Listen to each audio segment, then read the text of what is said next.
Yo, what up, C10 Nation? This is Ronnie from C10 Talk. C10 Talk is one of those podcast things. We talk C10 trucks, tech, and people. That's right, people.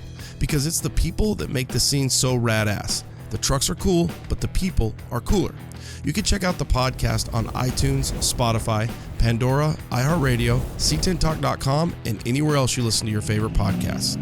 Thanks for checking out our latest video and being part of the C10 Nation.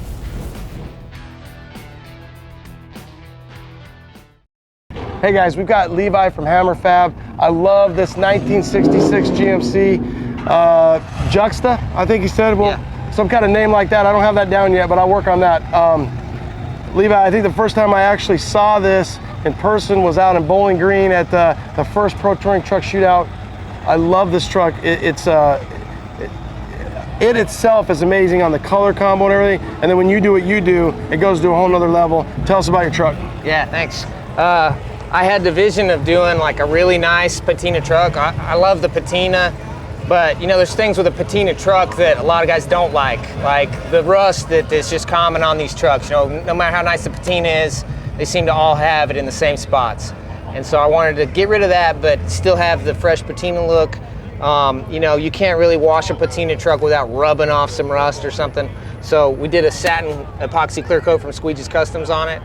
And you know, I wanted to do a really nice chassis under it, so I looked at all the different options for chassis, ended up going with a Choppin Block extreme air ride chassis, which is awesome. It rides great. And wanted a decent power plant, so I went with a Hardy LS3 at 660 horse, 416 cubic inch LS3. So it's got Holley EFI on it, so it's got a Bowler Performance 4L80E behind it that's built for that horsepower. Everything, all the components on this truck are built to handle the horsepower, so it's not just a bunch of parts that are slapped together.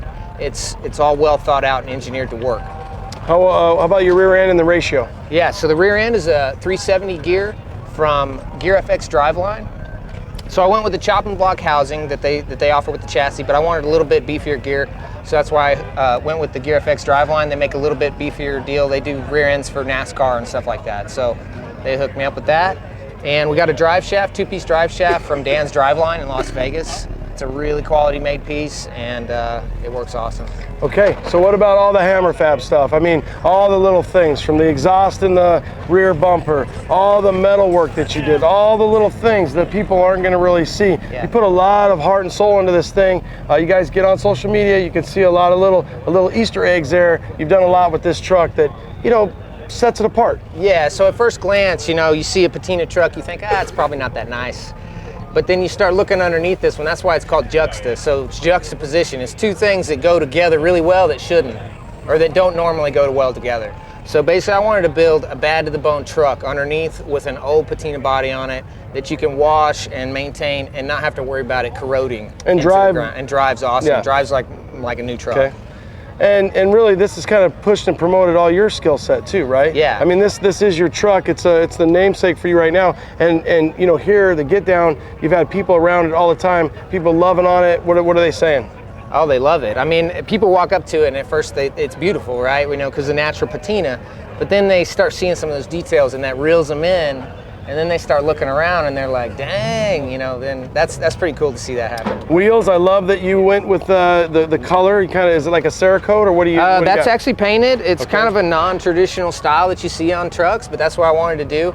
It's a Ferrada wheel, so they're 20s and 22s. They're 10 inches wide in the front, 11 inches wide in the back. Got Continental tires all the way around.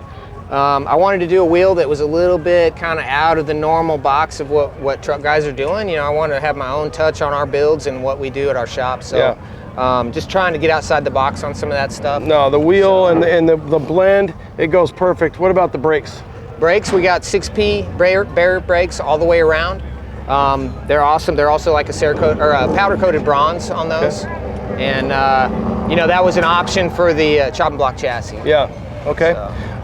So what's something when you look back, it was something that really worked against you on this build? Well, where do we start? I thought it was going to be COVID, but actually COVID ended up being the reason I built this truck. So 2019, I went to SEMA with my Apache, got a Chevy Design Award, And then after that, I was like, okay, now what? I had this truck already bought. It was sitting next to my shed. And I was like, okay, let's start on the GMC. And so literally a week before the virus. So you've got a week, and then COVID hits the world. COVID hit. I bought the chassis and a bunch of big parts right before COVID. And then COVID hit, and I was like, oh crap, because this is all my money going into this. And I was like, what did I do, you know? But then, you know, things smoothed out a little bit, and it actually ended up benefiting me because I got all these parts really quick where other people didn't. And honestly, this is the first time I got on board with some of these big companies. I'd never reached out to any of them for any help or anything. Yeah. And so it forced me to get to know these guys.